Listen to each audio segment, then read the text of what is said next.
समोर आहे कोडल्याचा डोंगर, ज्याने आपल्या स्वराज्यावर हल्ला करण्यासाठी त्या इंग्रजांना मदत केली। बाजूलाच असलेला जो उजव्या साईडचा जो वाडा आहे तो श्रीगोंदे टोकावरील बाबाजी नाईक पुंडे यांचा वाडा, जो छत्रपती शिवाजी महाराजांनी त्यांना रायगडावर वास्तव्य करण्यासाठी दिला होता, तो आप्पा परब यांच्या मते तो सरसेनापती हंबीरराव मोहिते यांचा वाडा आहे। कारण अष्टप्रधान वाड्यांपासून थोडा त्याला दूर ठेवलेला आहे, कारण ते क्षत्रिय समाजाचे होते आणि त्यांना मांसाहार करत असल्यामुळे त्यांचा वाडा एकदम बाजूला ठेवलेला आहे।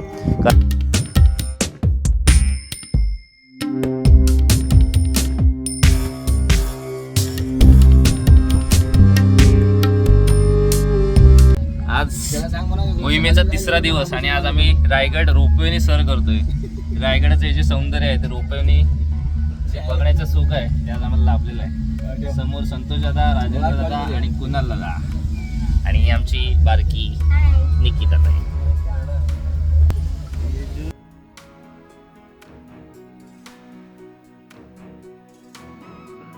खालती दिसते ती हिरकणीवाडी, समोर आहे कोडल्याचा डोंगर, ज्याने आपल्या स्वराज्यावर हल्ला करण्यासाठी त्या इंग्रजांना मदत केली। समोर आपल्या रायगडवरचे गाईड दादा आमच्यासोबतच आहे। तुमचं नाव दादा? लक्ष्मण अवकिरकर। लक्ष्मण अवकिरकर, हां बरोबर, तुमच्या आम्ही इंस्टाग्राम पेज फॉलो केलेलं आहे, परफेक्ट ओळखलं।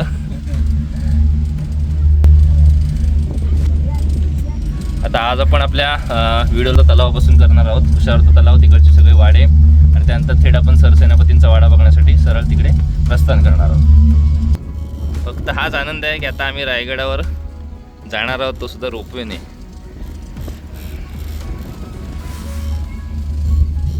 आता आपण या भागाची सुरुवात रोपवेपासून करत आहोत। सर्वप्रथम आपण कोंजर गावातून जिथे हिरकणीवाडीतून आपण रोपवे पकडून जी सिंगल आणि डबल रिटर्न तिकीट 315 आणि आपण या बाजूला आलो। समोरच रोपवे धोके असल्यामुळे आपल्याला दिसत नाही आहे। ह्या बाजूने सरळ जो रोड जातो तो मेना दरवाजा डायरेक्ट महाराजांच्या राजप्रसादाकडे जातो, परंतु आपण तिकडे न जाता आपण थेट ह्या रोडने आपण कुशावर्त तलावाकडे जाण्याचा निश्चय केला होता। सर्वप्रथम ह्या बाजूने जर तुम्ही इथे तुम्हाला archaeological department survey of India तर्फे इथे बोर्ड लावलेला आहे, त्यांनी संवर्धन केलं। बाजूलाच असलेला जो उजव्या साईडचा जो वाडा आहे तो श्रीगोंदे टोकावरील बाबाजी नाईक पुंडे यांचा वाडा, जो छत्रपती शिवाजी महाराजांनी त्यांना रायगडावर वास्तव्य करण्यासाठी दिलं होतं, त्याप्रमाणे हा त्यांचा पहिला वाडा असे आप्पा परब यांच्या मते आहे। तर सर्वप्रथम आपण बाबाजी नाईक पुंडे यांचा वाडा आपण पाहूया, तिथली स्थापत्यकला पाहूया आणि त्यानंतर थेट कुशावर्त तलावाकडे जाऊन अष्टप्रधानांचे वाडे पाहून मग पुढे प्रस्थान करूया। बाबाजी नाईक पुंडे यांच्या वाड्याजवळचे आहे। थोडं जर तुम्ही पुढे आलात तर हा समोरचा आहे तो असा इतका मोठ्या आकाराचा हा जो वाडा आहे, म्हणजे आपण जर बघायला गेलो तर बाबाजी नाईक पुंडे हे आपल्या हुजूर बाजार निर्मितीचे अधिकारी किंवा ते एक मुख्य अधिकारी होते। त्यांच्याकडे ती जबाबदारी महाराजांनी सोपवली होती, त्यानुसार त्यांचा हा वाडा आहे। या वाड्याचा जो एंट्रन्स आहे आतमध्ये जाण्यासाठी प्रवेश करण्यासाठी सर्वप्रथम पूर्वेकडून, जो तुम्हाला सांगितलं पण हा दरवाजा पूर्वेकडून आहे, तिथून जर थेट तुम्ही पुढे आलात तर हा दुसरा दरवाजा, ठीक आहे, म्हणजे पहिला दरवाजा आणि लगेच दुसरा दरवाजा असं ते त्या प्रमाणे प्रकार बनवले आणि हा आहे तो पहिला आपला घराचा एंट्रन्स। आता इथे आतमध्ये गेल्यानंतर तुम्हाला हे जे विटांचे बांधकाम दिसतात ते पेशवेकालीन बांधकाम आहे। तिथून तुम्ही जर आतमध्ये आलात तर हे मुख्य खोली आहे जी त्यावेळी वापरली गेली होती आणि त्यानंतर तुम्हाला आतमध्ये सांगितल्याप्रमाणे थोडेसे विटांचं बांधकाम करून एवढा हाईट बनवल्यानंतर लाकडी ओंडके टाकून मग त्याला छप्पर दिलं जायचं अशा प्रकारे। आणि हे त्यांचं स्वयंपाकगृह हे ह्यासाठी कारण इकडेच बघा तुम्हाला ड्रेनेज लाईन टाईप पण स्ट्रक्चर दिसतोय, जिथे त्यांच्या बाथरूम किंवा आंघोळीसाठी जी काही सुविधा केली जायची ती ह्याच बाजूने केली जायची। इथे तुम्हाला जे भांडं दिसतंय ते शक्यतो शिवकाळामध्ये भांडी घासण्यासाठी त्याचा वापर केला जायचा असं म्हटलं जातं। आता तुम्ही जर ह्या बाजूने खालती आलात,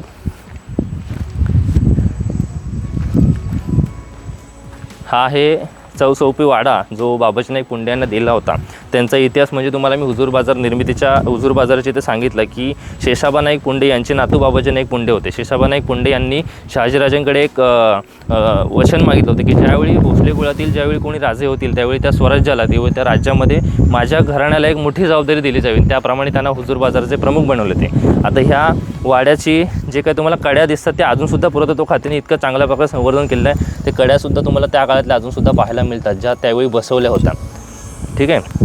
आणि त्यानंतर तुम्ही ह्या बाजूने जर बघितलात तर ही आहे गडाची पूर्णपणे बांधलेली आजूबाजूची तटबंदी, कारण ते खूप मोठे प्रमुख होते, खूप मोठे अधिकारी होते, त्याच्यामुळे त्यांच्या वाड्याला सुद्धा संरक्षण असणं गरजेचं। आणि माझ्या मागे जर तुम्ही बघितलात तर ते श्रीगोंदे टोक आहे आणि मागे आहेत ते आमचे सदस्य आमच्या टीमचे, ते श्रीगोंदे टोक आणि अशा गडाला खूप असे मोठे मोठे टोक आहेत. श्रीगोंदे टोकाकडून आता आपण थेट कुशावर्त तलावाकडे जाऊया. तिथून अष्टप्रधानांचे वाडे पाहून मग आपण सरसेनापतींचा वाडा पाहायला जाऊया.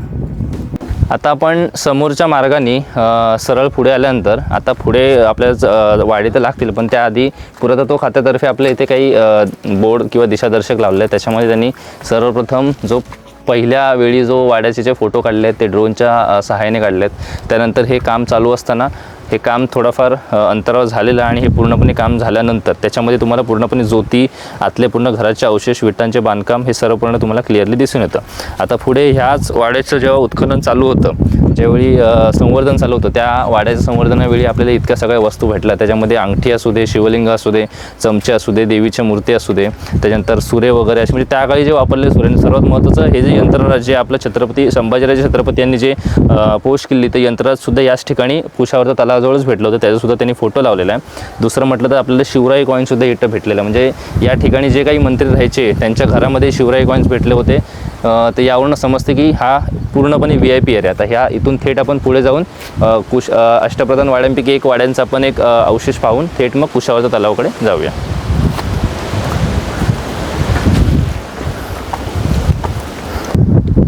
आता आपण त्याच मार्गाने समोर आलो. समोर आपली पिशवी ठेवली, तिथे एक समोर तुम्हाला अष्टप्रधान वाडा दिसतो आणि त्याच खालून परत आल्यानंतर इथे एक मोठा चौसोपी वाडा आपल्याला पाहायला मिळतो. हा पाहण्याचं कारण म्हणजे इथे तुम्हाला चांगल्या प्रकारचं स्ट्रक्चर पाहायला मिळेल. पूर्वेच्या बाजूला नेहमीप्रमाणे आपल्याला वाड्याचा दरवाजा आहे. तिथून आतमध्ये प्रवेश केल्यानंतर परत एक छोटीशी खोली आणि नंतर मग घराचा हा पूर्ण एंट्रन्स इथं आपल्याला पाहायला मिळतो. इथे तुम्हाला लाकडी ओंडके लावण्यासाठी स्ट्रक्चर्स इथे सुद्धा पाहायला मिळतात. ह्या वाड्याचे जोते अजूनसुद्धा सुस्थितीत आपल्याला पाहायला मिळतील, इतके ते भक्कम स्थितीत बनवलेले आहेत. आणि आजूबाजूचे जे हे जे पूर्णपणे जो वाड्याचा जो आजूबाजूची तटबंदी आहे तिथे सुद्धा बसण्यासाठी किंवा त्यांना काही कामकाज करण्यासाठी सुद्धा जागा दिलेली आहे. ह्या मागच्या बाजूला त्यांचं स्वयंपाकगृह असण्याची शक्यता आहे, कारण हे स्नानगृह किंवा भांडी घासायचं ठिकाण या ठिकाणी असण्याची शक्यता आहे. कारण पूर्वेला जर दरवाजा असेल तर या बाजूला स्वयंपाकगृह असण्याची दाट शक्यता आहे. या बाजूने सुद्धा तुम्हाला पायऱ्यांच्या अवशेष दिसतात. म्हटलं तर त्यांना एक छोटीशी सदर किंवा त्यांना कामकाज करण्यासाठी किंवा इतर काही काम करण्यासाठी त्यांना ती जागा दिलेली आहे. आता आपण थेट इथून कुशावर्त तलावाजवळ जाऊया. कुशावर्त तलावाजवळ जाऊन आता आपण अष्टप्रधान वाड्यांपैकी एकाचे अवशेष पाहिलेले आहेत. आता कुशावर्त तलावाजवळ सरसेनापतींचा वाडा कुठे आहे असं आप्पा परब यांनी सांगितलेलं आहे. ते आपण थेट कुशावर्त तलावाजवळ जाऊन भेटूया. आता आपण तिथून तो वाडा बघितल्यानंतर तुम्हाला सांगितलं की समोर एक वाडा आहे, तर त्या वाड्याची जी खिडकी आपल्याला खालून दिसली. आता हा एक अष्टप्रधानांच्या वाड्यांपैकी तुम्हाला अवशेष इथे पाहायला मिळतील. बाहेरचे जे बांधकाम आहे ते दगडकोट्यांनी केलेलं बांधकाम आहे. त्याच्या तटबंदी जी आहे ती शिवकालीन तटबंदी आणि आतलं जे काही बांधकाम विटांचं ते पेशवेकालीन असण्याची दाट शक्यता आहे. आता हा जो मार्ग आहे तो थेट आपल्याला कुशावर्त तलावाकडे नेतो आणि वैडेश्वर मंदिराकडे नेतो. कुशावर्त महादेव मंदिर किंवा वैडेश्वर महादेव मंदिर असं या मंदिराला नामकरण केलेलं आहे. आता या मंदिरातील आपल्या महादेवाची आपण पूजा अर्चा करून त्यानंतर आपण थेट या ठिकाणी घडलेली जी एक महत्त्वाची घटना आहे, दंतकथा आहे, जी आप्पा परब यांनी लिहिलेली आहे, ती दंतकथा आपण ऐकूया आणि थेट मग पुढे समाधी, ज्या समाधी या ठिकाणी असलेल्या समाधी आहेत त्यासुद्धा पाहूया तिथे जवळ जाऊन.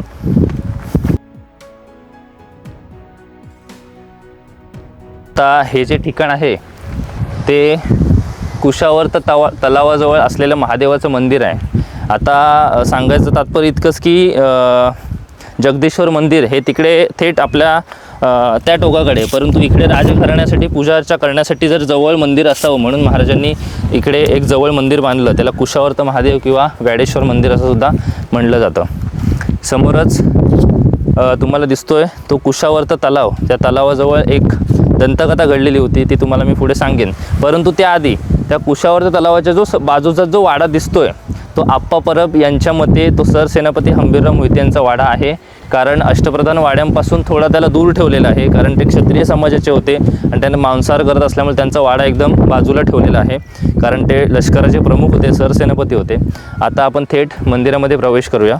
सर्वप्रथम आपल्या नंदी महाराजांचे दर्शन होते, मग एक बाहेर ठेवलेली शिवपिंडसुद्धा आपल्याला पाहायला मिळते. आता आपण नंदी महाराज आणि शिवपिंड पाहून झाल्यानंतर वैडेश्वर मंदिरामध्ये आपण प्रवेश करतो. बाहेर तुम्हाला दिवे लावण्यासाठी जागा आहे. आतमध्ये आता ही मूळ शिवपिंड आहे की नाही त्याबद्दल आपल्याला कोणतीही कल्पना नाही आहे, परंतु वैडेश्वर महाराजांचं महादेवाचं मंदिर आपण हे पाहिलेलं आहे. आतमध्ये तुम्हाला छोट्या छोट्या देवळ्या, इथे काही सामान आणि दिवे लावण्यासाठी आहेत. आतलं स्ट्रक्चरसुद्धा खूप चांगल्या प्रकारे पाहायला मिळतं तुम्ही जर आतमध्ये आलात. आणि सर्वात महत्त्वाचं तुम्हाला मी जगदेश्वर मंदिरामध्ये सांगायचं विसरलो की महादेवाच्या मंदिरामध्ये जी मूळ शिवपिंड असते किंवा कोणतीही शिवपिंड असते त्याच्या पूर्ण प्रदक्षिणा घालणं टाळायचं असतं. कारण हे जे पाणी आहे ते पूर्णपणे बाहेर जाण्यास सुटलं ती पाण्याला आड करून आपल्याला पुढे यायचं नाही आहे. तर मूळ शिवपिंडीला पूर्ण प्रदक्षिणा न घालता सरळ ह्या बाजूने बाहेर निघायचं आहे. त्यासाठीच हा दरवाजा दिलेला आहे. त्या काळातला दरवाजा खूप लहान आकाराचा आहे. आणि आता तुम्ही जर या बाजूने बघितलात तर या व्याडेश्वर मंदिराचं पुरातत्व खात्यातर्फे चांगल्या प्रकारे संवर्धन चालू आहे. वरचं त्याचं घुमट आहे त्यासुद्धा चांगल्या प्रकारे संवर्धन त्यांचं चालू आहे. आता पावसाळा असल्यामुळे ते काम सध्या थांबलेलं आहे. आता ह्या बाजूलासुद्धा तुम्हाला एक वाडा दिसतो. तो वाडा नंतर पाहूया. इथे सुद्धा एक वाडा आहे आणि थेट समोर ह्या बाजूने जो रोड जातो तो थेट आपल्याला समाधीकडे जातो.